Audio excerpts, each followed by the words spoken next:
আমি যেন জীৱনত ৰিস্ক ল'ব লাগিব, ৰিস্ক ল'লেহে ভাবি থকা প্ৰতিটো কামেই কৰিব পাৰিম। প্ৰেছাৰ বস্তুটোৰ পৰা মানুহবোৰে আমি পলাওঁ, কিন্তু প্ৰেছাৰ থাকিলেহে জীৱনত আমি ছাকচেছ পাওঁ।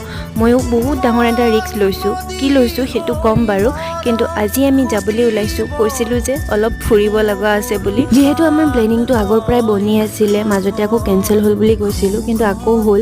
তো সেইকাৰণে মই আহিব লগা হৈছে। আৰু মই স্কুলত এদিন গ'লোঁ, এদিন গৈ মই ছেকেণ্ড ডে'ৰ পৰা এপ্লিকেশ্যন দিলোঁ আৰু যে মই কেইদিনমানৰ কাৰণে মোক ছুটি লাগে বুলি। তো তেনেকৈ দি একচেপ্ট কৰিছোঁ বাৰু, যিহেতু মই কৈছিলোঁ যে মই প্লেনিং আগৰ পৰা বনাই থৈছোঁ আৰু মই যাব লাগিব। তো আজি আমি আহি পালোঁ দেওপানী মন্দিৰলৈ বুলি, আৰু তাৰপাছতকৈ বহুত দূৰ আৰু যাবলৈ আছে। মোৰ যে অৱস্থা একদমেই বেয়া হৈ গৈছিলে, যেনে তেনে মই উঠি আহিছোঁ। আৰু মই গাড়ীত এনেকৈ ট্ৰেভেল কৰিব নোৱাৰোঁ, মোৰ বিৰাট কষ্ট হয়। ঘৰতে থাকি থাকি এনেকুৱা অভ্যাস হৈ গৈছে ন, এতিয়া একো কৰিবই নোৱাৰোঁ। জাৰ্ণি বুলি ক'লে কিবা মাথাটো যে আগদিনাখনৰ পৰা বিষাব ঘূৰাব